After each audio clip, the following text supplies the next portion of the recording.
Beleza, começamos a gravação aí, então. Bom, vamos iniciar então, né, gente?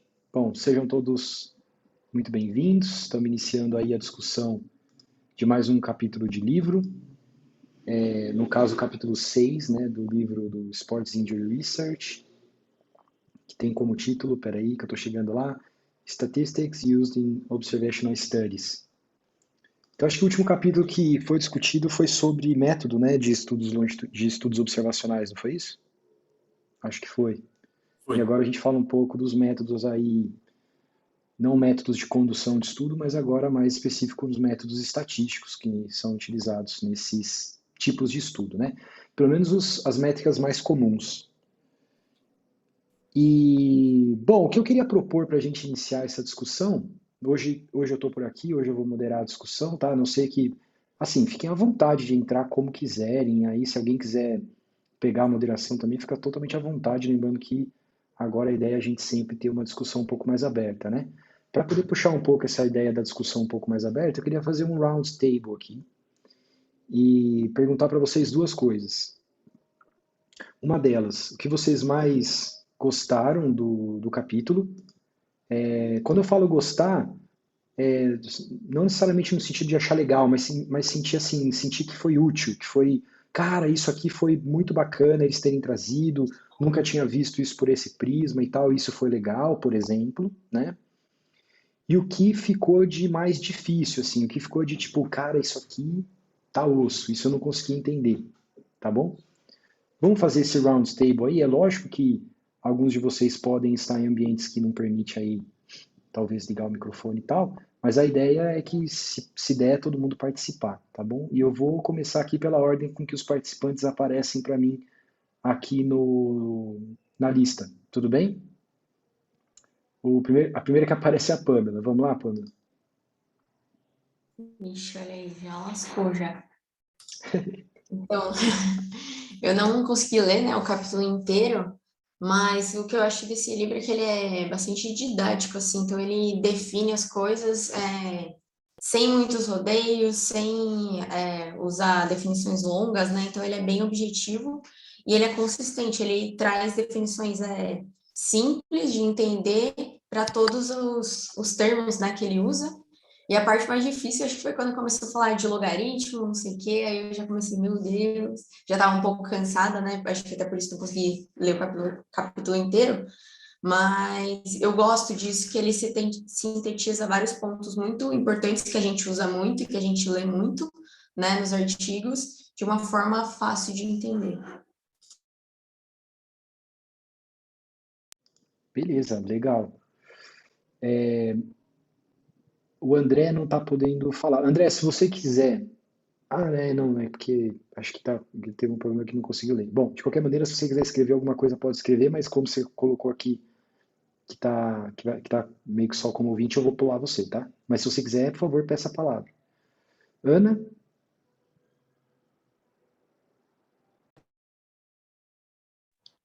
Oi, peraí que estou apanhando, estou no celular aqui da insônias. Bom, para mim, né, tudo novidade, assim.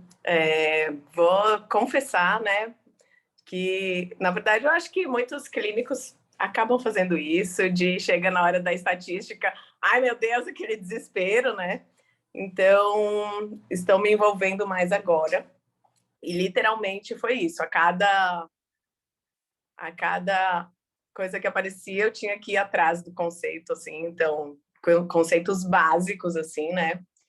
Então, para mim, foi muito bom, porque eu me senti saindo do zero, indo um degrauzinho, assim. E aí, então, eu assistia alguma aula, né, de alguma coisa, e voltava para o texto, e aí eu acho que o que a Pamela falou, para mim também, senti isso, que dava para entender, daí, tipo, é isso mesmo que o texto está falando, sabe? Não é nada mais complexo, assim. Porque eu pegava alguma aula básica, então eu vi que estava... Mas é isso, né? Também quando chegou nessa parte aí dos logaritmos, sempre pega.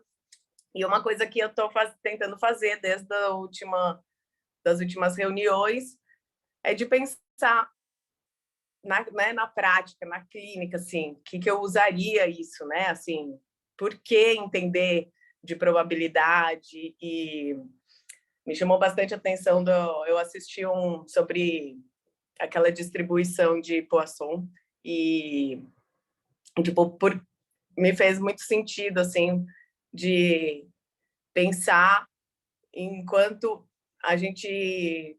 Eu assisti um vídeo muito bom que falava da medicina do medo, né? Então, que às vezes tem um evento a mais, e esse evento nem quer dizer, nem é significativamente, né? Nem é estatisticamente significativo, e a gente já fica com medo e tentando achar recursos para lidar com aquilo. Então, que também tem um pouco de gasto até, né? Então, fiquei tentando trazer isso, pensando que, né, no contexto do esporte, tipo, quantas vezes a gente não fez, né? Eu não fiz isso de, precisa, será, de uma intervenção ali naquele grupo, né? Talvez não, se deixasse rolar, ia ser o que é sempre, que toda temporada vai ter X lesões, né? Então, fiquei pensando, tentando trazer isso. Foi bem bom, assim, mas é isso, né? Tô aqui para aprender um pouquinho hoje sobre cada coisa. Legal, Ana. Não, estamos todos, estamos todos. Bom, vou seguir a ordem aqui então. Queria ouvir a Flávia falou que também não conseguiu. O Hugo gostaria de falar? Consegue me ouvir? Sim. Não, na verdade vou ser bem breve, porque eu fui bem para o final do capítulo que me chamou a atenção a parte de custos, então, na verdade, fiquei pela metade porque o que me interessou, eles citaram a referência 7, né? Eu ainda tenho que pegar a referência 7 para dar uma olhada, mas só que, como você mencionou aí, o que chamou a atenção seria a caixa 6.3, que eu estava bem interessado em desvendar como é que é essa parte de modelo. E eu acho que no mais, tô junto com todo mundo na parte de logaritmo que acabei passando. Ah, legal, Hugo. Valeu por compartilhar. Eu estou indo aqui na referência 7 para ver. Eu acho que deve ser alguma outra. É uma referência de custo, né? Que você está querendo ir atrás, é isso? Isso. Tá. Não, tudo bem. A gente também conversa sobre custo. No nosso grupo também trabalha bastante com isso. Então, se você achar que quer alguma literatura específica, manda uma mensagem para a gente no grupo lá que a gente te ajuda a achar, tá bom?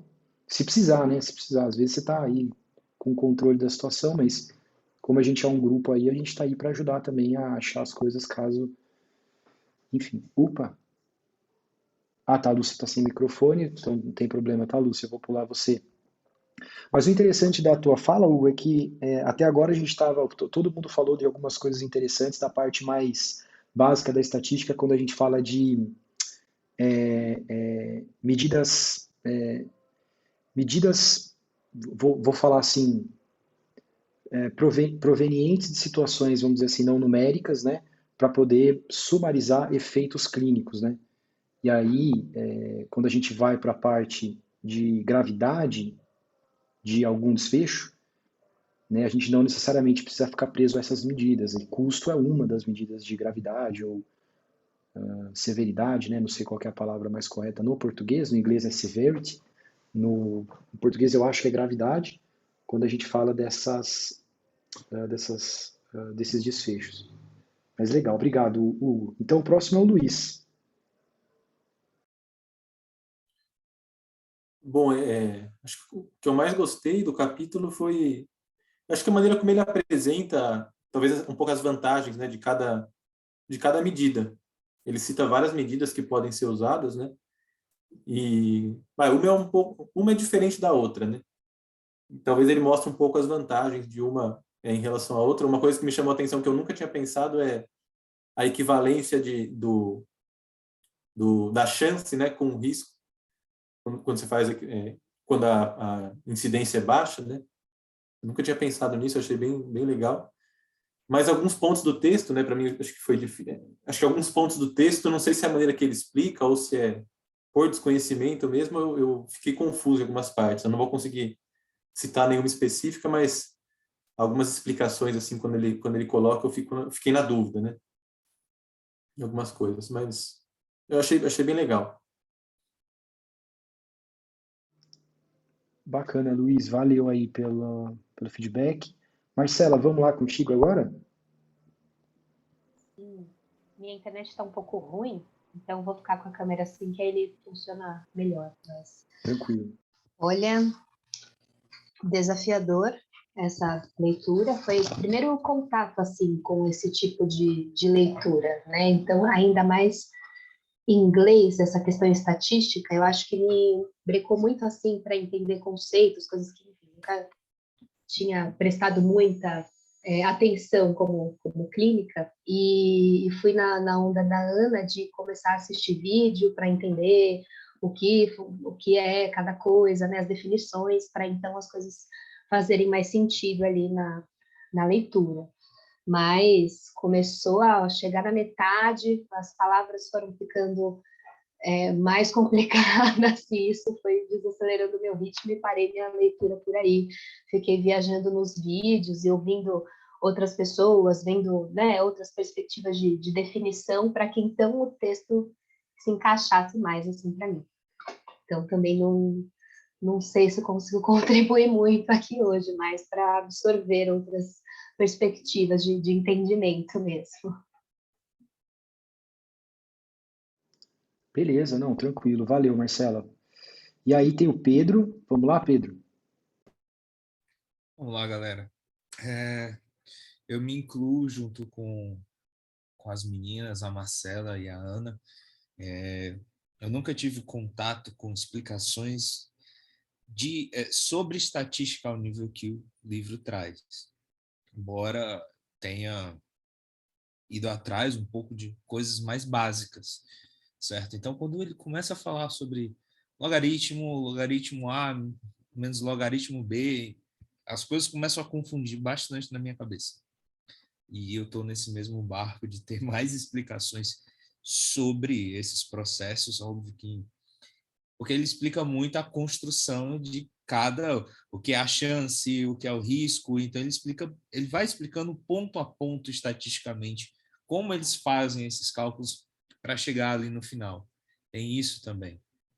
E acaba que esse processo, para mim, ele começa a se tornar confuso, certo? Principalmente eu não tenho isso na minha prática do dia a dia, é complicado, e a aplicabilidade disso ainda não caiu, por exemplo, na clínica em geral, certo? Então, quando você pega uma clínica que você trabalha, acho que dificilmente você vai precisar de um logaritmo, isso e aquilo, acho que só o contador da sua clínica que vai precisar. Mas, por exemplo, a gente que está aqui, como é o nome? Nessa parte estudando, isso é um primeiro contato pesado, muito pesado, com estatística. Eu sei porque quando eu precisava explicar um pouquinho de estatística e tudo para alguns colegas, eu comecei do básico, do básico, do básico, do básico, por exemplo, que é o valor de P da vida. Então, isso aqui já é chegando um murro na cara. Para quem, por exemplo, eu que não tenho tanta experiência vendo ou transformando números de variáveis, certo? Em chances, chance relativa e modelos de pesquisa que ele propõe aqui. Então, hoje eu vou estar absorvendo muito também. Te vira aí, viu, Luiz Espanhol, para desenrolar essa para a gente. Vixe, quem sou eu? Quem sou eu? Vocês que vão se desenrolar aí sozinho e vão me ajudar ainda aqui. Aí temos a Thaís aqui também. Thaís, você gostaria de falar? Eu não sei se você entrou quando eu propus, né? Mas a gente está fazendo um round table aqui para falar as impressões do capítulo, basicamente dois tópicos, tá? Um, o que mais chamou a atenção, o que você mais gostou do capítulo, e dois, o que ficou de mais difícil. Se você estiver ouvindo aí e gostaria de falar, fica à vontade.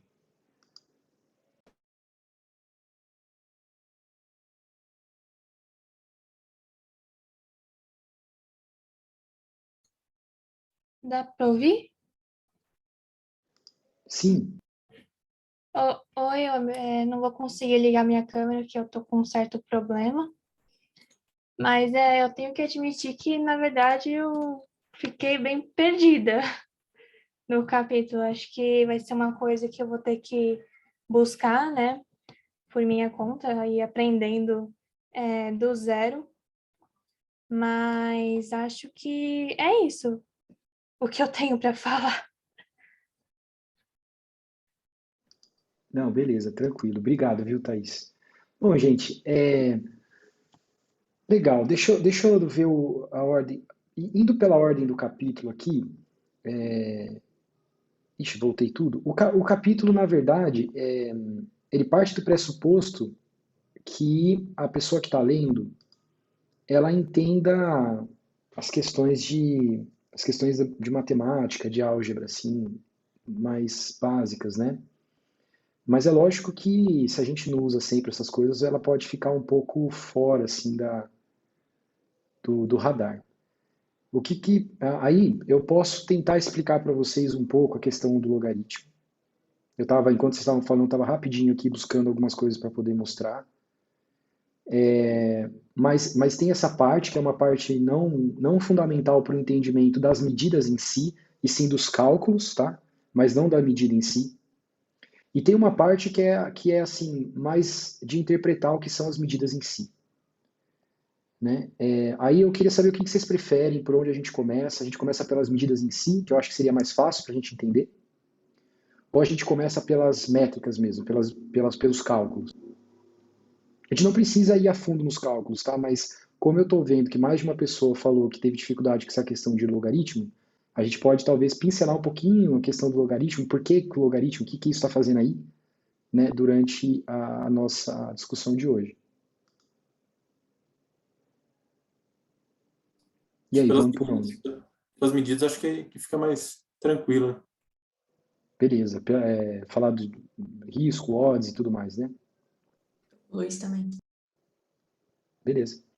Bom, então quando o capítulo começa falando, antes de entrar no assunto principal, ele começa falando de como que a gente sumariza dados, por exemplo, numéricos, né?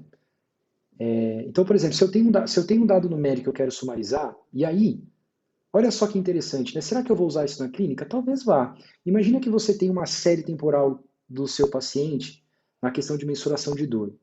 E você quer saber, por exemplo, ao longo do tempo, vamos dizer 6 meses, 1 ano, você quer saber o quanto que esse cara apresentou de dor média durante durante a estadia dele com você aí na clínica e tudo mais, né? Bom, então você vai ter que fazer um cálculo. Que cálculo que vocês fariam? Não precisa falar matemática do cálculo, eu digo o nome da variável, o nome da medida. Vou calcular a média. Você calcula a média. Perfeito. Eu não vou entrar em detalhes de dados de dispersão. Como a gente está focando na mensuração, se vocês quiserem um outro dia, eu acho que até tem aqui um capítulo sobre isso, não sei, a gente pode falar um outro dia sobre dados de incerteza. A minha ideia hoje não é focar no dado de incerteza, é focar só no dado de medida central, tá? Mas então a gente calcularia uma média. Pô, legal. Agora imagina lá então o seguinte, ó. O Pedro, que acho que falou que estava com um pouco de dificuldade também, e agora alguém falou também, mas eu lembrei do Pedro.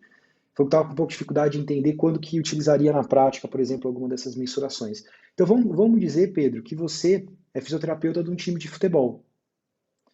E aí, cara, você quer fazer o seguinte, você quer calcular, na média, qual foi o risco de lesão em uma temporada do seu time. Aí, poderia perguntar assim, como é que eu calculo isso? Aí, de primeira instância, sem pensar muito, o que você poderia falar, Pedro? Poderia falar assim, cara, eu vou calcular a média. Por que sem pensar muito? Porque como o Luiz falou, que para sumarizar os dados lá, numéricos, né, a gente usou média, assim, então eu vou usar uma média também para sumarizar esse risco. Né? E se eu falasse isso, o que vocês acham? Se eu falasse isso, eu estaria correto ou eu estaria equivocado?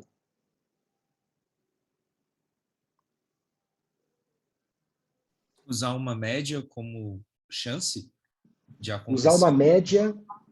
Usar uma média para poder sumarizar a medida de risco. Eu não acharia interessante, porque a média ela é uma medida, vamos dizer assim, meio que, vamos dizer, quase que transversal. Você não está observando algo com a probabilidade de acontecer, mas do que já aconteceu. Tá, legal. Quem acha diferente? Se a gente pensar, né, na lesão ali, que o cara tem duas opções, ou ele vai ter a lesão ou não. Você transformar isso em número, a média talvez não faça muito sentido, porque vai ser 1 ou 0, você vai ter uma média disso, né? Então, isso na verdade vai virar o risco, né? Não Exato. sei. Então, na verdade, em teoria, está correto. O que você vai querer Sim, buscar é uma medida mediana, é resumir o risco encontrado durante o ano em uma métrica, né? E o interessante de pensar assim é que esse livro traz isso, inclusive está escrito, eu grifei, se vocês quiserem ver onde está, ele está na página, ó, vai lá, 69, ele diz assim, ó, deixa eu ver se é essa frase mesmo, né?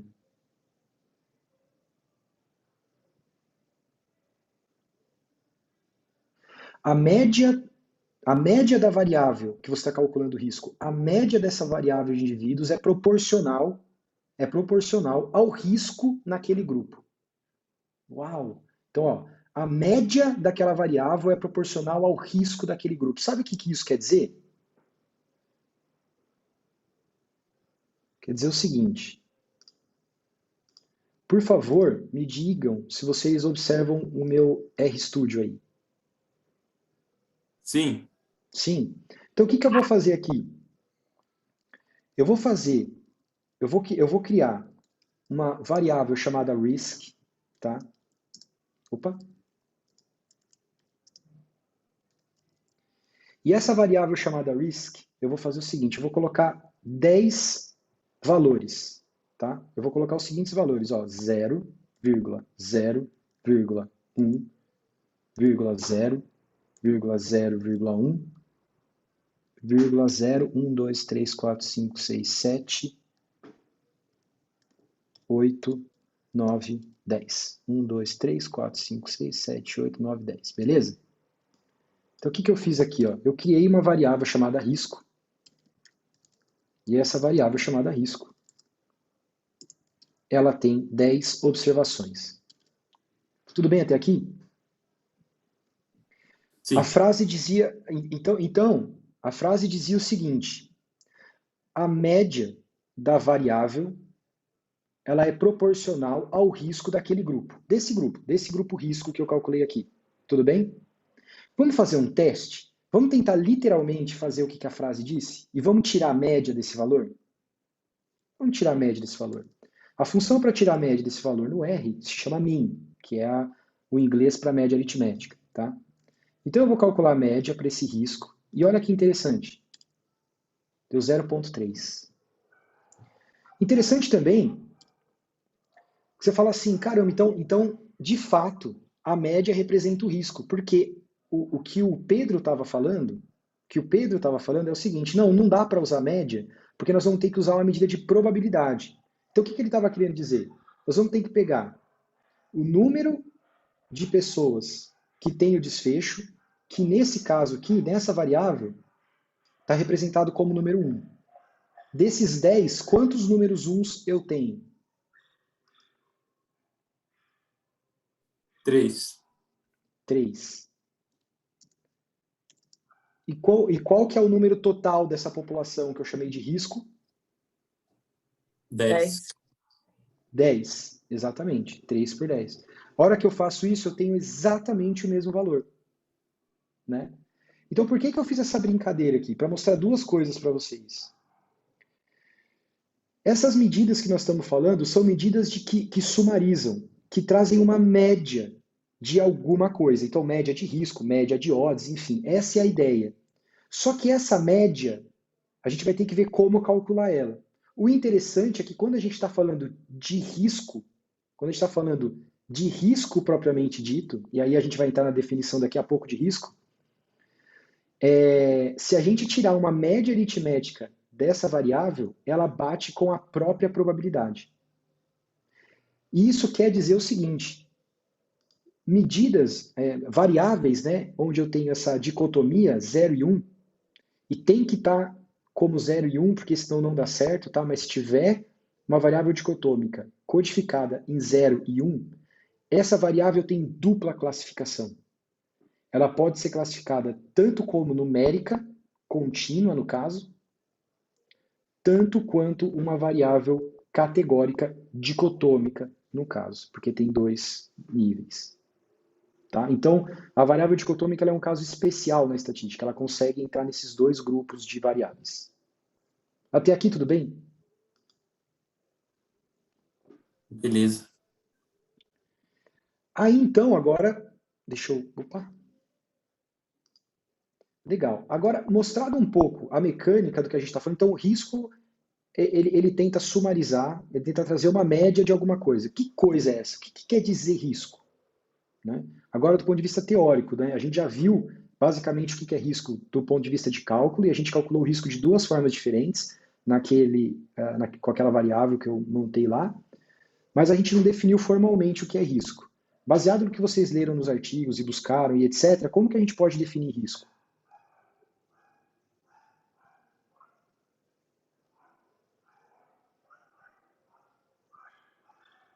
Difícil essa pergunta, né? Seria a probabilidade de você desenvolver a lesão, o desfecho de interesse. De ter um evento, né, ao longo do tempo, eu acho. Então, olha que interessante. Então, risco é um sinônimo de probabilidade. Não é isso? Pelo menos é o que vocês me disseram aí. Vocês definiram risco para mim e falaram assim, ó, risco é probabilidade de alguma coisa. Né? Então, eu poderia dizer que risco é uma probabilidade, então, correto? Perfeito. E, de fato, o é, tá? Se a gente pegar uma definição de dicionário de português, nós vamos encontrar assim, ó, risco é igual a probabilidade. Exatamente o que vocês falaram. É o potencial de ganhar ou perder algo de valor. Isso seria risco. Normalmente a gente usa risco para uma conotação negativa. Né? Eu falo assim, eu tenho risco de ganhar dinheiro. Às vezes soa meio ruim, né? Às vezes você fala assim, eu tenho risco de perder dinheiro, aí parece que soa melhor. Então, normalmente, o risco está mais atrelado à questão de perigo, de alguma coisa negativa. Mas, tecnicamente, como risco, no dicionário, é sinônimo de probabilidade, se eu falar probabilidade de ganhar algo, de ter algum benefício, eu posso sim utilizar o termo risco de ganhar algo. Soa estranho, mas tecnicamente está correto. Beleza? Agora tem um ponto, tem um problema aí. Porque quando a gente está falando de ciência, de epidemiologia, tem algo a mais. Então, o risco em epidemiologia é o mesmo risco do dicionário, a gente está falando de probabilidade, mas ele tem algo a mais. Quem saberia me dizer que algo a mais é esse?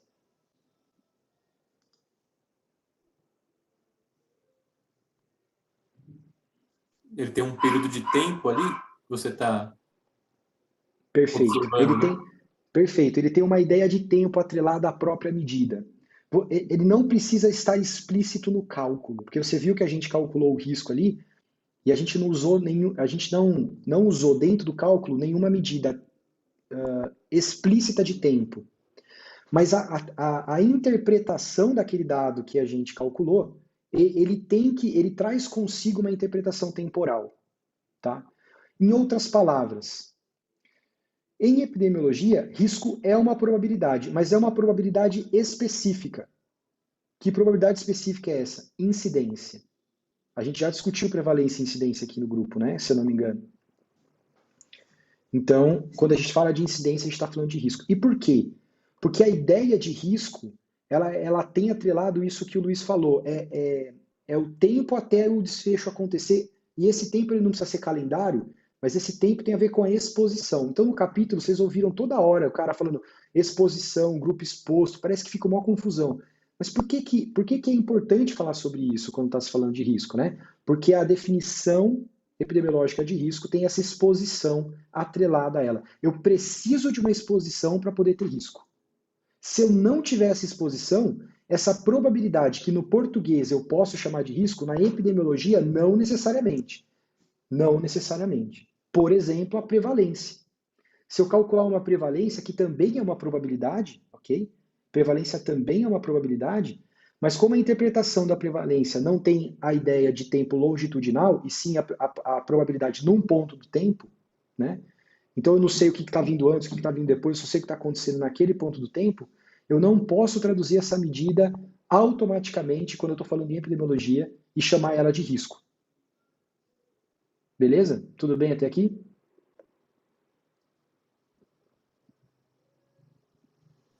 Beleza. Dando uma clareada. Deu uma clareada. Beleza. Então,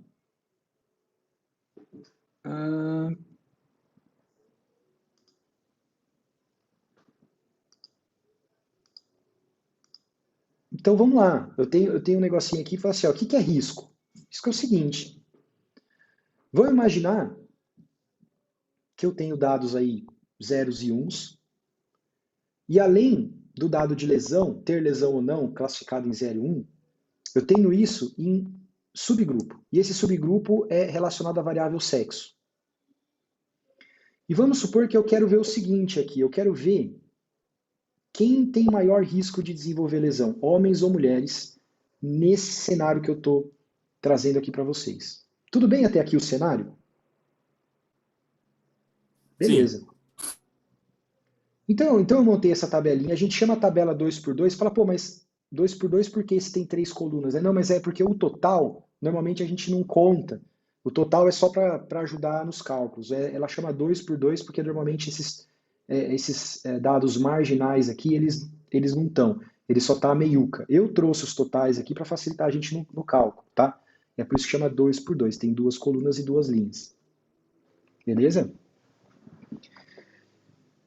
Então, baseado naquele cálculo que eu fiz, se eu perguntasse assim para vocês, ó, antes da gente dividir homem e mulher, se eu fosse falar para vocês assim, ó, qual que é o risco geral dessa população? Sem saber se é homem ou mulher. Como que eu faria?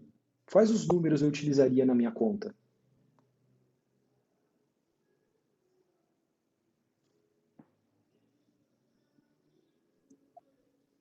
Os que têm lesão pelo total?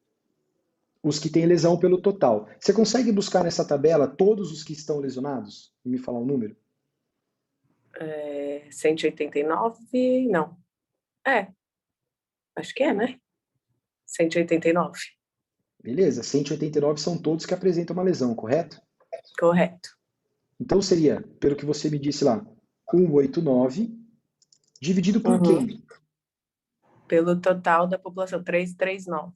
339, perfeito, perfeito. Então eu estou fazendo o cálculo aqui. A gente teria então uma probabilidade, um risco, né, entendendo que esse estudo foi um estudo longitudinal e tal. Eu vou só chamar de risco, a gente já falou da definição, agora só para entender a métrica em si. Do estudo a gente já entendeu como ele tem que ser. Então, olha só, deu 55%, 0,55. Tudo bem até aqui? Agora, nesse estudo, eu quero ir além. Eu quero ver agora se homens são diferentes de mulheres nessa questão de risco. Tá? Então, eu sei que o risco total é 55. Mas e se eu fosse falar agora assim, ó, qual que é o risco específico para homens? Quais números eu utilizaria? Então, a ideia é a mesma, né? Eu preciso pegar o número de homens que desenvolveram lesão, e vamos dizer que isso aqui foi feito em 6 meses, sei lá, esse estudo, ou 1 ano, para ficar mais fácil, uma temporada. Então eu preciso pegar o número de homens, né, porque é para homens que eu quero calcular. Então é o número de homens que tem lesão, dividido por quem? Total de homens. Total de homens. Pelo total de homens. Legal. Quais são esses números aqui na tabela? 87 e 156. Perfeito. Então, quando eu faço isso, eu tenho risco de lesão para homens, que segundo o cálculo aqui deu 56%. Probabilidade é sempre, acho que eu não falei isso, probabilidade é sempre o número entre 0 e 1. Sempre. Sempre, tá? Só que normalmente, para facilitar um pouco na comunicação, a gente costuma transformar isso em porcentagem ou normalizar por 100, tá? Mas, enfim, se eu falasse 0,56, 56%, mesma coisa, tá bom? Bom, eu poderia fazer a mesma coisa para mulheres, né? Então, se eu fizer a mesma coisa para mulheres, o que eu preciso fazer agora, então? Pegar o número de lesionados no grupo de mulheres e dividir pelo total de mulheres.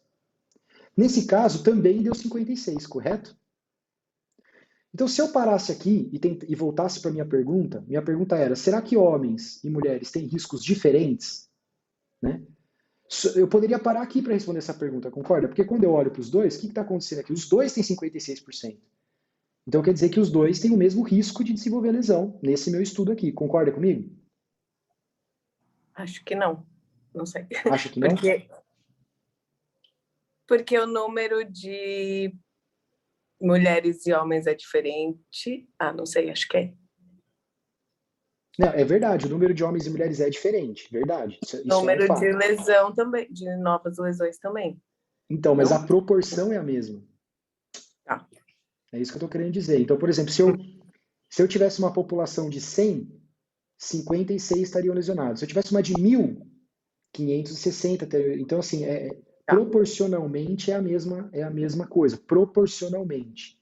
Apesar de eu poder ter mais, né, homens e mulheres em cada grupo, mas proporcionalmente elas parecem ser iguais. Agora, eu poderia formalmente comparar isso. Quando eu digo formalmente, é através de um cálculo.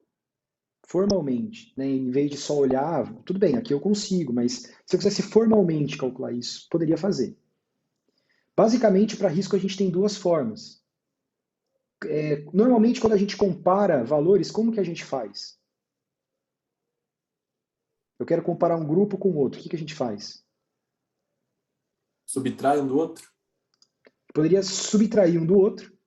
Quando a gente subtrai um do outro, a gente chama isso de risco absoluto. 0,56 menos 0,56 é zero. Significa que um número menos ele mesmo é zero, quer dizer, é um risco sobre o mesmo risco, então não há diferença. Então, quando eu estou falando de risco absoluto, o risco absoluto igual a zero, quer dizer que não existe diferença entre os grupos. Concordam comigo? Agora, eu poderia comparar eles relativizando um risco pelo outro, ou seja, dividindo um risco pelo outro. Se eu fizesse isso, eu tenho risco relativo. Então, o risco relativo nada mais é do que eu pegar essas mesmas duas medidas, mas ao invés de subtraí-las, eu as divido. Só que agora, quando eu divido o número por ele mesmo, dá 1. Não dá mais 0, dá 1. O número dividido por ele mesmo é 1, correto? Mas a informação é a mesma. São cálculos diferentes que me trazem a mesma informação. Então, um risco relativo de 1 ou um risco absoluto de 0 me dizem, né, que os dois grupos têm o mesmo risco.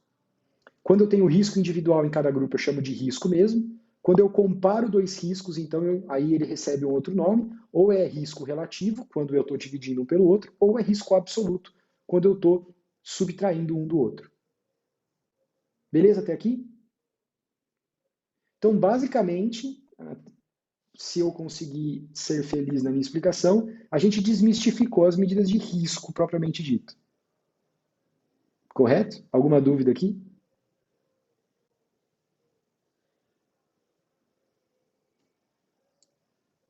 No capítulo ele chama só de outros nomes, né? Que ele fala risk difference e risk ratio. Beleza, verdade. Coisa, né? Existem outros, bem colocado, existem outros nomes para essas coisas, né? E isso confunde um pouco. Mas é verdade, quando eu falo de risk difference, é a diferença do risco. Risco absoluto ou risk difference é a mesma coisa. E quando que eu falo razão de risco, é um risco, razão de risco é um risco pelo outro, é um risco relativo. Os nomes mais comuns, na minha opinião, são risco relativo e risco absoluto, mas é verdade, risk difference e risk ratio existem também, tá? Beleza até aqui?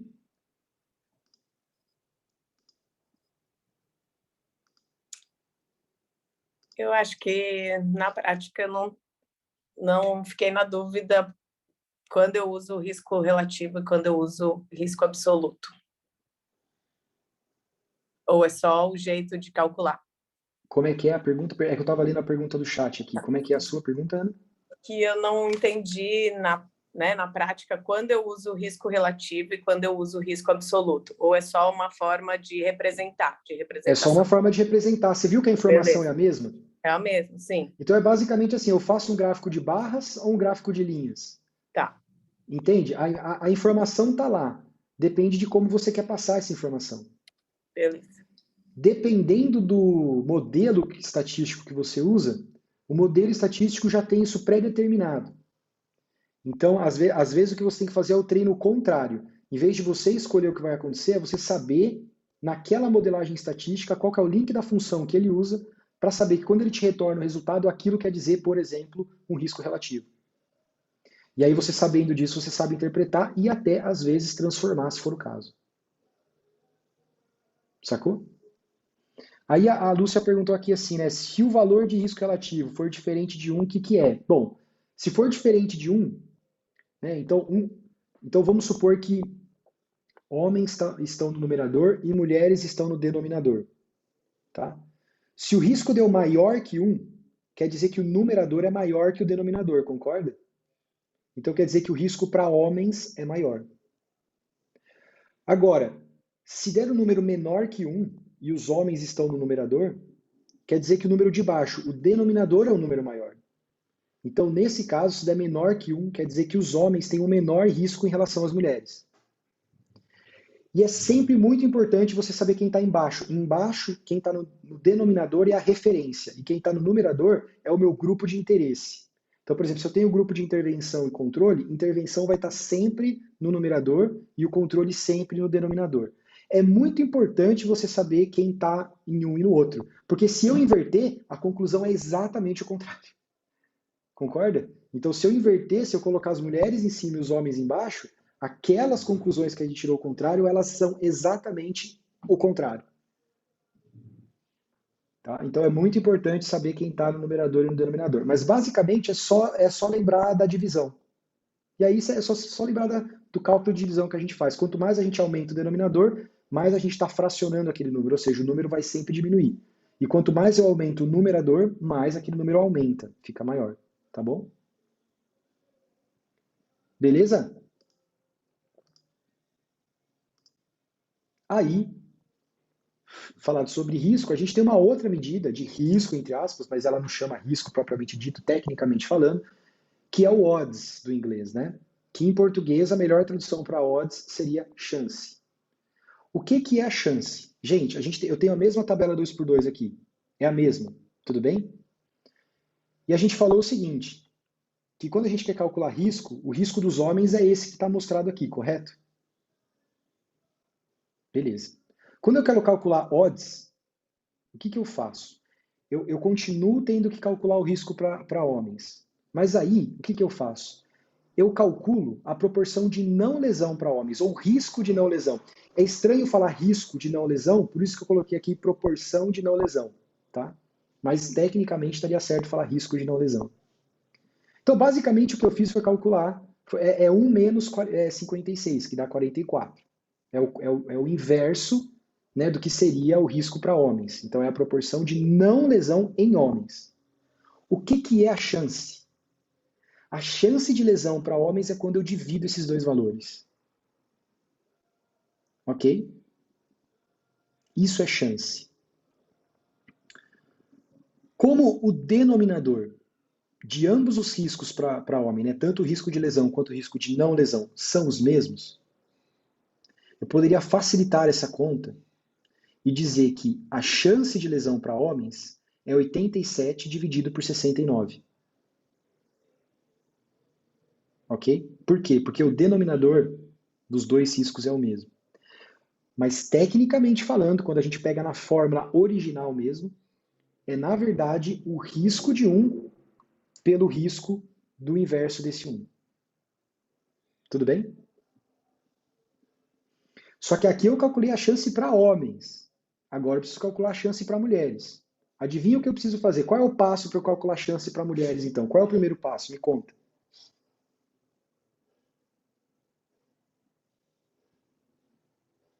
Ver o risco para as mulheres. Ver o risco de lesão para mulheres. Segundo passo. Dividir pelo não risco. Isso. Aí eu calculo o risco de não lesão para mulheres e divido os dois, né? Então, 3 passos lá. Exatamente. Então, vamos salvar aqui o nosso resultado anterior. E agora a gente tem risco de lesão para mulheres, que a gente já tinha calculado. O novo agora que a gente vai calcular a proporção de não lesão para mulheres. Como o risco para mulheres é igual ao dos homens, os números são iguais. Ou seja, quando eu divido um pelo outro, vai dar a chance de lesão para mulheres também é 1,27. Ou seja, mesma que a dos homens. Mesma ideia, eu poderia parar aqui, porque a chance é igual. Então eu falo, bom, a chance dos dois se lesionarem é igual, né? Dos tanto homens quanto mulheres. Mas eu poderia formalmente comparar isso. Odds não se tira a diferença. tá? O que a gente faz com odds para quando a gente quer comparar um com o outro é sempre a divisão. E nesse caso a gente tem a razão de chance, o odds ratio. Então o que é o odds ratio? Nada mais é do que a razão de duas chances. Nesse caso, a chance de lesão para homens dividido pela chance de lesão para as mulheres. Como é uma divisão, se as chances são iguais, vai dar 1.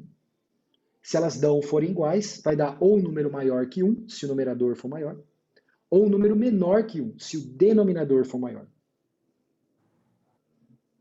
Ok aqui? Beleza, então isso é chance.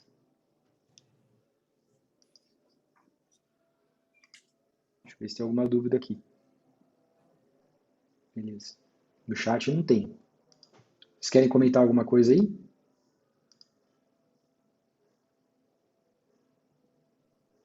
Eu acho legal, Luiz, ter a intuição de que o risco ele sempre é um valor de 0 a 1, né? Mas a chance é de 0 a infinito, né? Ah, perfeito, perfeito. Então, é isso mesmo. Então, o risco, né, ou a probabilidade é sempre um número entre 0 e 1. Exceto quando eu estou comparando valores, né? Quando eu estou comparando valores, quando eu estou comparando o risco com o outro, né? Ou seja, quando eu estou dividindo um pelo outro, eu posso ter um risco negativo, né? Então, por exemplo, se o risco do grupo controle for maior do que o grupo intervenção, eu posso ter um número negativo.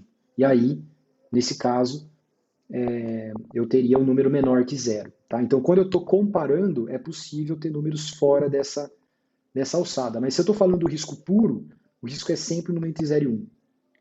Como bem colocou o Luiz, quando a gente está falando de chance, já não. Tá? A chance pura, não comparativa novamente, mas a chance pura, né? Eu falo não comparativa, mas como a gente sempre divide, também não vai ter negativo. Mas de qualquer maneira, a chance ela é concatenada em 0, mas ela é infinita para positivo. Ela é concatenada em 0, mas ela é infinita para positivo. O que faz com que populações que têm o risco mesmo, tá, de desenvolver alguma coisa muito alto, calcular a chance fica muito ruim, porque vai dar um numerão gigante, perto de infinito. Então, conforme o risco chega próximo de 1, o odds chega próximo de infinito. Por isso que às vezes quando você vê uns odds com número grandão, é por causa disso. Tá? Então, o ideal para se usar odds é quando eu tenho uma proporção pequena, né, 10% ou menos de 10% da população com aquele certo desfecho. Tá? Vantagem de usar o odds ratio. Como eu disse para vocês, o odds ratio, quando eu calculo ele, né, eu anulo a influência do denominador, porque o denominador nas duas faixas de risco, né, nos dois grupos de risco, são iguais. Então a vantagem de usar o odds é que se eu não tiver uma proporção exata de prevalência ou incidência na minha população, mas eu ainda achar que as proporções entre os grupos está mantida, o odds continua sendo válido. Ele independe, né, o cálculo de odds independe do número de pessoas não lesionadas. Tá? Ao passo que o risco depende. O risco depende. Então, conforme eu mudo a prevalência ou a incidência na minha população, a comparação, o risco relativo muda também. Tá? O odds ratio, se as proporções estiverem iguais da população, e eu mudar apenas a incidência e a prevalência, o odds não muda, ele continua igual. Então o odds ele é meio que protegido contra isso. Então, o cara fez um estudo, mas ele não conseguiu fazer um sample muito bom para pegar um cálculo de prevalência e incidência. Mas ele tem proporções ok dentro do estudo dele. Bom, então ele usa odds. Por isso que se falam, bom, então estudos pequenos ou estudos transversais, melhor usar odds do que usar risco. Né? Mas, de maneira geral, eu, por exemplo, eu sempre prefiro, quando possível, usar risco, porque eu gosto dessa ideia de utilizar o denominador sempre influenciando nos cálculos também. Né?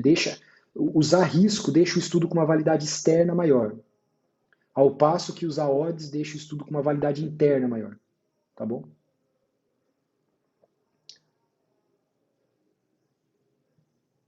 Essa regra do numerador e do denominador, Thaís, vale para qualquer divisão.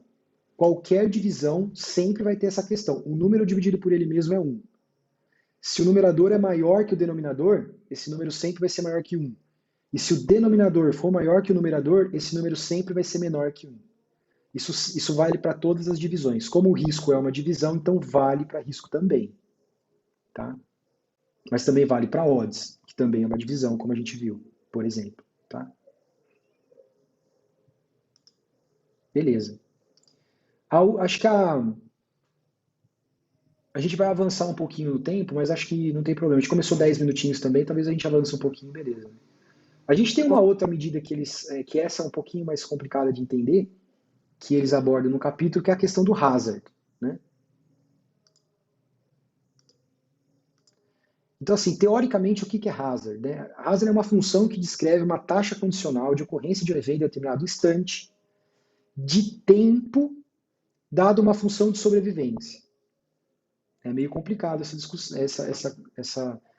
essa definição, mas, na verdade, o que o hazard faz é basicamente fazer o que o risco não fez. Então, o risco, na teoria, tinha o tempo atrelado à definição, mas na matemática não tinha. O que o hazard faz é tentar trazer esse tempo para o cálculo. Mas tem um ponto negativo. Ele perde a conotação de probabilidade. Então, se você falar assim, uma hazard é uma probabilidade? Não. Risco é uma probabilidade. Hazard, não. Inclusive, tem um texto muito interessante, eu tenho esse artigo, que discute, mas é assim, é um artigo super viagem. Super viagem, que eu quero dizer, é que ele discute do ponto de vista filosófico-matemático, ou matemático-filosófico, o que é risco. E é muito interessante que tem uma hora que ele fala que o risco, ele é uma medida que depende de 3 coisas. Então, todo risco tem que ter essas 3 coisas. Né?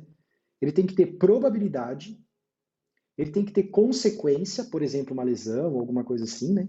Então, é probabilidade, consequência e um cenário, ou um contexto em que ele está inserido. Quando eu falo de hazard, probabilidade não entra. Eu só tenho 2 características matemáticas para o hazard, que é o cenário e a consequência. A probabilidade não está lá.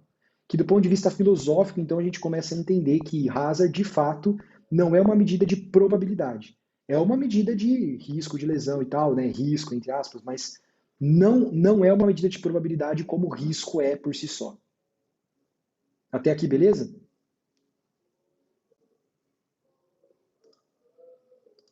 Beleza.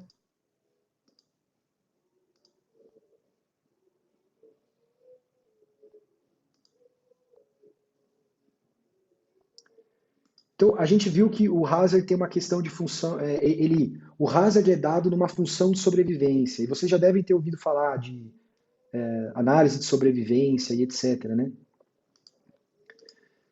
Então assim, o que significa ser uma função do tempo pela sobrevivência? É basicamente a fórmula do hazard. Então, ó, o HT, que é o hazard, né, num determinado ponto do tempo, ele é igual a uma função de densidade temporal, e essa função eu posso definir de algumas formas, mas eu vou mostrar para vocês matematicamente como a gente define de maneira geral, dividido pela função da sobrevivência. Tá?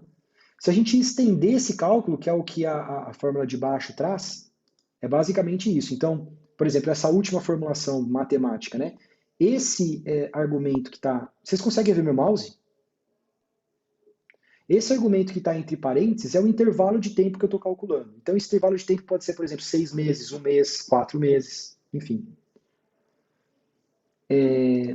A parte de cima da equação, da equação original, como eu disse para vocês, ela se refere à função de densidade do tempo, e o de baixo é a aproximação no centro dessa função de sobrevivência. Basicamente, é a média.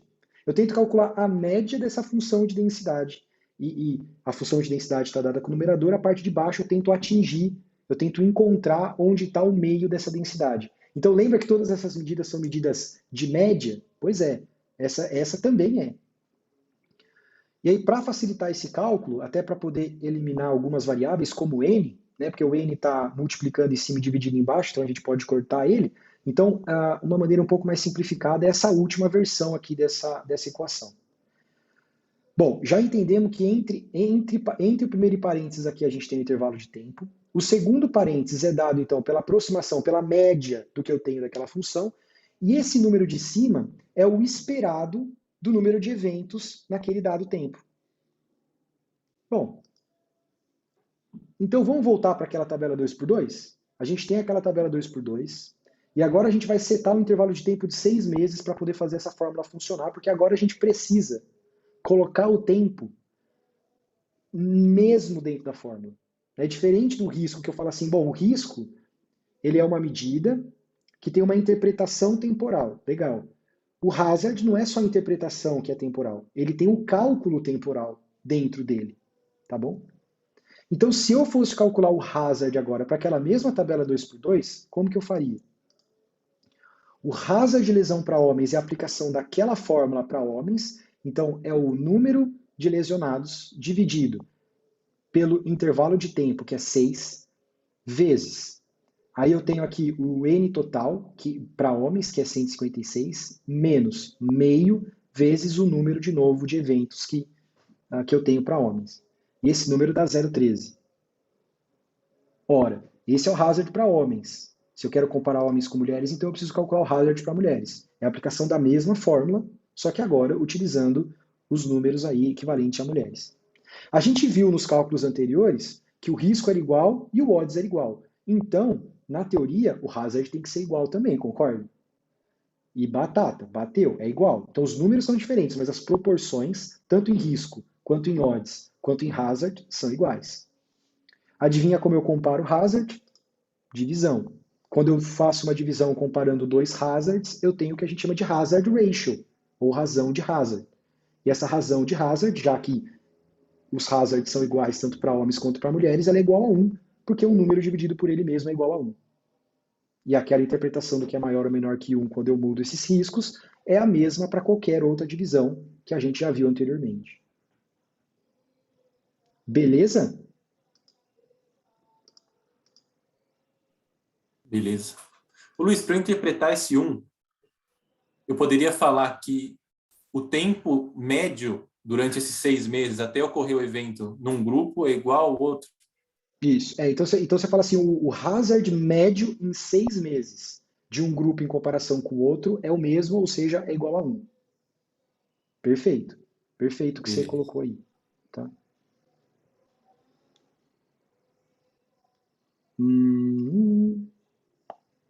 Beleza, acho que não tem mais nenhuma pergunta aqui. Beleza? Matamos então, de maneira geral, essa parte dos cálculos aí de risco, odds, etc. Sim. Então, assim... mas eu preciso decorar? Não, a ideia não é decorar. Eu mesmo não tenho decorado a fórmula do hazard. Né? Sempre que eu preciso calcular, eu volto aqui. Eu tenho uma funçãozinha no R que eu coloquei lá, que já tem a fórmula colocada lá e tal. Mas a ideia toda aqui é que se a gente pesquisar um pouquinho, for atrás sobre o que aquela métrica quer dizer, a gente consegue chegar a entender ela bem quando a gente chega nesse maquinário do cálculo, né? E isso é possível, porque está tudo aberto, se encontra nos lugares, tá? Inclusive em Wikipedia, essas coisas assim mais populares têm essas fórmulas, esses cálculos. Então, o que eu incentivo a vocês é sempre procurar essas fórmulas e tal, quando tiverem dúvida do que aquela medida quer dizer, tá? E aí cai o nosso último tópico aqui que eu queria falar rapidamente, porque alguns desses cálculos trazem a questão do logaritmo, né? Alguns deles. E vocês me disseram que tem uma certa dificuldade com o logaritmo e tudo mais. Então, o que eu queria mostrar para vocês agora? Vamos ver o que é essa porra... Desculpa o palavrão. Vamos ver o que é esse logaritmo aí, certo?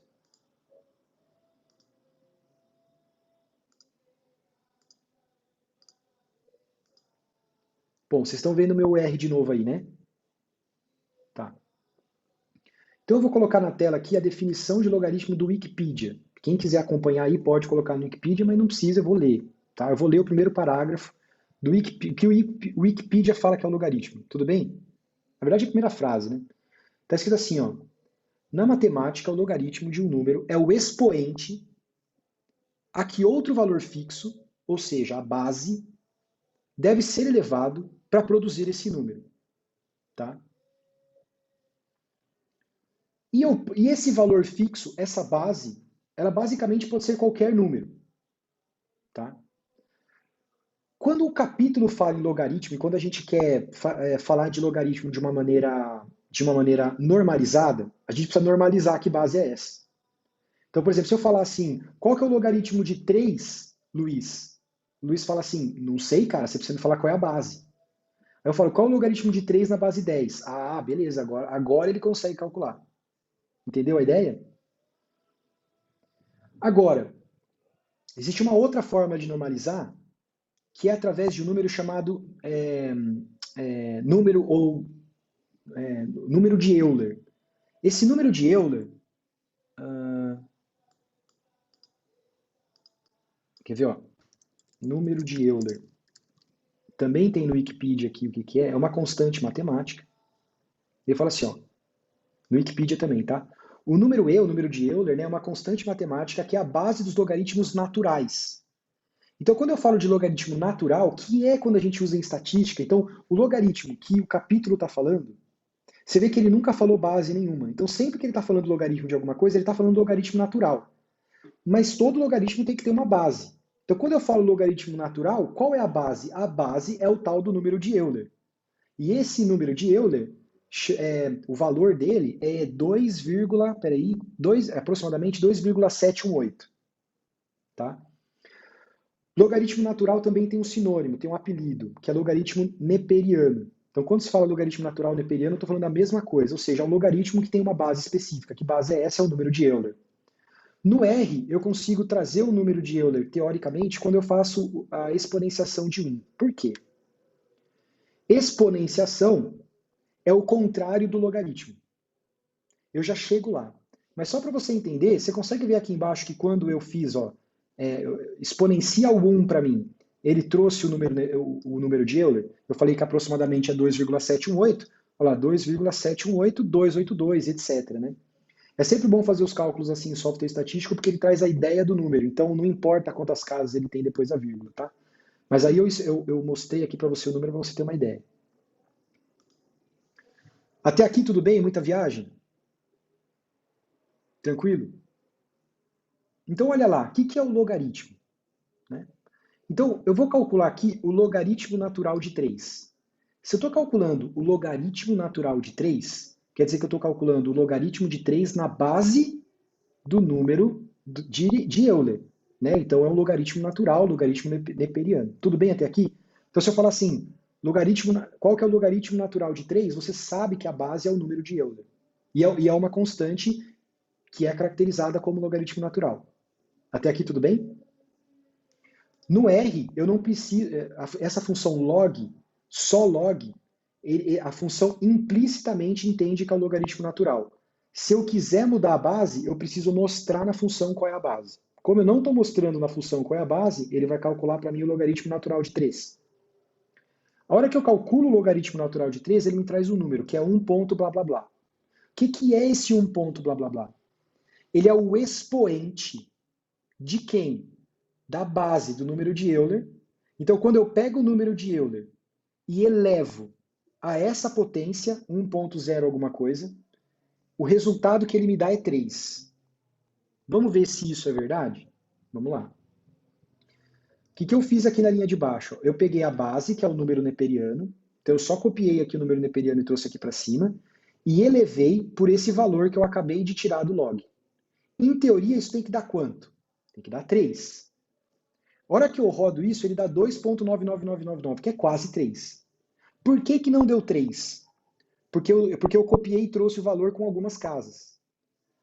Se eu usar a teoria numérica dos números mesmo, né? Então eu usei aqui, exponencial 1, que me traz o número neperiano, e o logaritmo de 3, que eu sei que dá esse valor de 1 ponto alguma coisa, dá exatamente 3. Por quê? Porque aqui ele independe das casas decimais que tem. Ele traz a teoria do número e não o número, né, com casas decimais aproximadas, etc. Dá exatamente 3. Então, quando eu tiro o logaritmo de um número natural, né, logaritmo natural de um número, na verdade eu estou transformando a escala numérica natural para uma escala de expoente. Olha que loucura, cara. Por isso que é um jeito de transformar o dado que não é normal numa transformação, numa transposição que traz a mesma informação da escala natural, mas agora numa escala expoente que normalmente assume uma distribuição normal.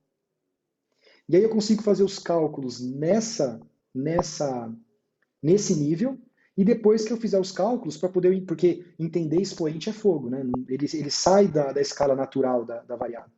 Para eu entender aquele número, é só eu voltar ele para a escala natural. Como que eu volto para a escala natural? Eu exponencio ele, né?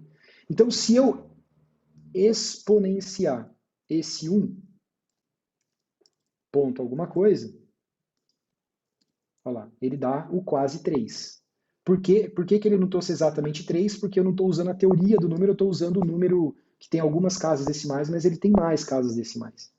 Se eu quiser trazer a teoria numérica, então eu faço assim, ó, exponencial log de 3. Na verdade, o que eu estou fazendo é calcular o log e depois tirando na mesma função, né? Mas enfim, quando eu faço isso, eu tenho, opa, 3. Exatamente 3. Tá? Então, então, desmistificando o logaritmo. O que é o logaritmo? Logaritmo é você calcular o expoente, que eu elevo o número da base para dar o valor de interesse que eu quero fazer o log. Beleza? E aqui eu acho que a gente pode, então, ir para o nosso encerramento aqui da nossa discussão, correto? Sim. Beleza. Basicamente, a gente não abordou a questão do custo e tal, né, aqui hoje. E acho que talvez nem seja a ideia, porque veja, custo é todo um capítulo à parte. Então pode ser que em algum momento, eu acho que com certeza em algum momento a gente vai trazer essa discussão de avaliação econômica, custo-efetividade, etc. para a reunião, e aí a gente aborda isso com mais profundidade, muito mais do que inclusive o capítulo trouxe, tá? Mas eu acho que o principal desse capítulo, para a gente entender as medidas principais de estudos observacionais, quando a gente está falando de lesões dos esportes, são esses que a gente abordou hoje. Espero que eu tenha conseguido clarear alguma coisa aí, tá bom? Logaritmo é a prova real do expoente? Cara, o conceito de prova real é o seguinte, o conceito de prova real é quando você você tenta chegar no mesmo resultado com um processo diferente. E esse processo diferente, normalmente você confia nele. Então você tem um processo que você está testando e chegou no resultado. Você pega um processo que você confia mais nele, e se chegar no mesmo resultado, você fala, beleza, aquele que eu estou testando foi validado. Isso é prova real. Se isso é prova real do ponto de vista técnico, eu assumo a dizer, Hugo, que a resposta para a sua pergunta é não. Logaritmo é a prova real do expoente? Não. Logaritmo é eu trazer o dado do expoente quando eu quero para entender que quando eu pego esse expoente e elevo o número da base, eu tenho aquele meu valor de interesse. Mas não é uma prova real. Para tirar a prova real foi o que a gente fez aqui. A gente foi invertendo os cálculos para ver se eles batiam. E eles foram batendo. Conforme eles foram batendo, a gente foi criando confiança de entender que é essa a definição mesmo do logaritmo. Mas o logaritmo em si não é prova real de nada sozinho, né? Ele é apenas um cálculo. Beleza? No meu entendimento, pelo menos. Beleza, galera? Alguém queria comentar mais alguma coisa, fazer alguma pergunta ou com alguma colocação?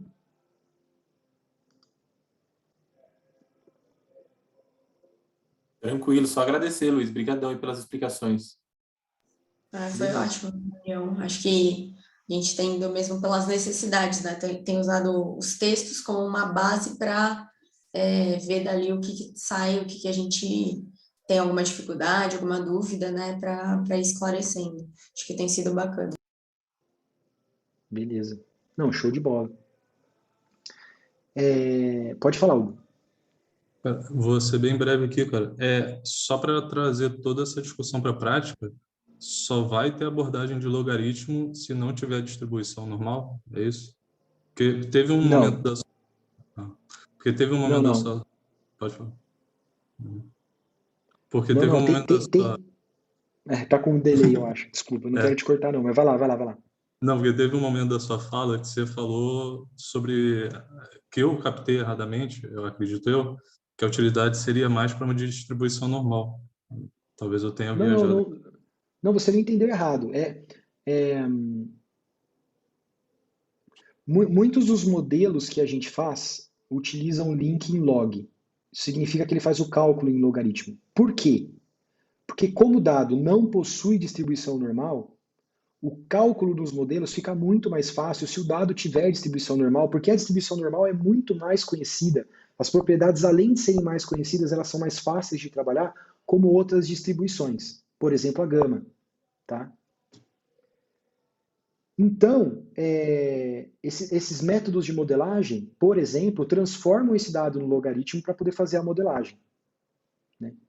Para quem está fazendo essas modelagens, é importante você saber, porque a hora que volta o resultado, normalmente o resultado volta em logaritmo. E aí você precisa retransformar ele para a escala natural de risco, por exemplo, ou de odds, enfim, dependendo do modelo que você está fazendo. Tá? Então você entendeu certo, e isso não é só para modelagem, isso vale para outras coisas também. Então, usar o logaritmo é uma forma de transformação de dados que não são normais, para você tentar rodar alguma estatística convencional e depois retransformá-lo na escala normal. E no caso nosso aqui, quando a gente está falando de risco, odds, etc., quando a gente vai para falar de modelagem, a maioria das modelagens estão na escala logarítmica, exatamente porque esses dados, muitos deles, não apresentam distribuição normal. Como, por exemplo, contagem de lesões, né? Não possui uma distribuição normal, então ele precisa trabalhar de uma outra forma. E normalmente essa outra forma aborda essa questão do logaritmo. Na prática, eu vou usar o logaritmo na prática? Menos do que na prática, eu quero dizer na prática do fisioterapeuta, da medicina e tal. Muito menos do que quem está fazendo pesquisa, obviamente. Mas pode ser que você use. Então, por exemplo, na tua prática, você quer fazer uma modelagem para entender se um programa que você quis colocar no seu clube, por exemplo, está de fato tendo o efeito de reduzir o número de lesões. Quando você faz isso, você pode querer fazer uma modelagem. E na hora de fazer essa modelagem, todos esses conceitos vão estar em prática. Agora, você vai ter que calcular o log na mão? Não. Softwares estatísticos têm pacotes que calculam isso para você. A questão é que você entender um pouco o que é o log, quando o resultado volta em log, o que eu faço e tudo mais, te ajuda, na hora que você tem esse resultado, a interpretar esse resultado e fazer ele ter valor para o seu time na hora que você faz uma análise como essa, por exemplo. Tá? Essa que é a aplicação prática disso. Né? Ah, eu vou ter que fazer o cálculo na mão? Dificilmente. Por isso que eu estou falando, você não precisa decorar as fórmulas que eu mostrei aqui e tal, mas ter uma ideia de como ela é, ajuda a entender o conceito, que ajuda a entender quando você tem que transformar ou não, né, e que ajuda a tua interpretação depois para a aplicação prática desses números. Né. O que a gente mais usa na prática, assim como os dados numéricos contínuos, por exemplo, a gente usa a média, a mediana, etc., o que a gente mais usa na prática de esporte, por exemplo, quando a gente está falando de risco, de lesão, é o próprio risco, né, que é uma medida de probabilidade. E aí a gente está falando de incidência, mas a proporção, quando a gente está falando de prevalência, que também é bastante usada, apesar de não ser uma medida que a gente chama de risco, mas é uma medida de probabilidade também bastante usada.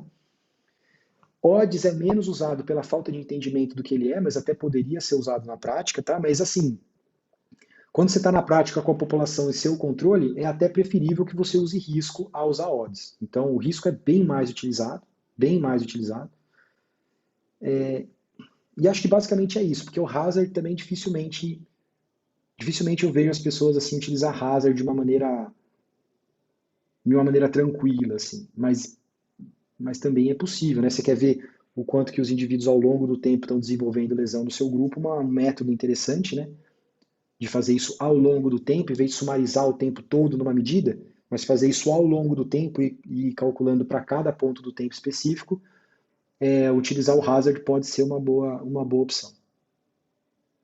Mas é menos utilizado. Né? Normalmente, mesmo nesse contexto, que as pessoas fazem é calcular o risco em cada ponto do tempo, e não o hazard.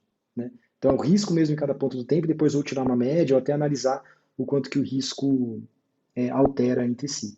Então, eu acho que na prática o risco vai ser bem mais utilizado do que as outras medidas. Tanto o risco falando de incidência, e também a proporção quando a gente fala de prevalência, né?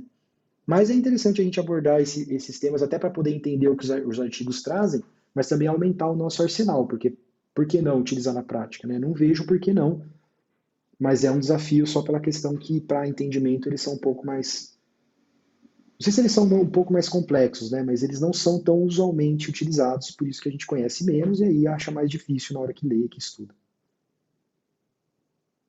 Não, eu agradeço, foi justamente isso, porque a falha desse entendimento que emperrou um pouquinho a leitura e essa fala de hoje ajudou bem. Valeu. Então por isso que eu queria abordar um pouco do log. Apesar que o log é um troço meio matemática, né? Mas assim, como foi falado muito, e eu entendi que muita gente travou por causa disso, falei assim, cara, deixa eu falar um pouquinho sobre o log só pra galera poder falar, putz, tá, então não é um bicho de 7 cabeças. Por mais que você não saiba daqui hoje, sabendo definir exatamente o que eu falei, mas depois dá para assistir a gravação e tal, mas enfim, pelo menos você viu que não é um bicho de 7 cabeças, entendeu?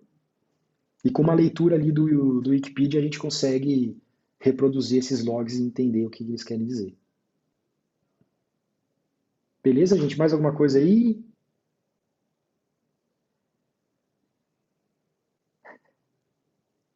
A Marcela falou assim, não é um bicho de 7, é um bicho de 3 cabeças. Tá bom aí, ó. De 7 para 3, ó, tamo bem, já diminuiu, tá vendo? Ok. Efetividade aí de 4 pontos, tá ótimo. Tem que considerar que a hipótese nula da matemática é que a gente é burro, velho. Aí aos pouquinho você vai tentando falsear isso. Né? Aí você vai tentando falsear, entendeu? Você vai diminuindo seu não saber a cada dia, mas tem que começar. Pois é. Bom, gente, não tendo mais dúvidas e tal, nem comentários, tem mais algum comentário que vocês queiram fazer? Não? Então eu vou me despedir da gravação aqui, tá? Eu vou parar de gravar. Um grande abraço aí para vocês.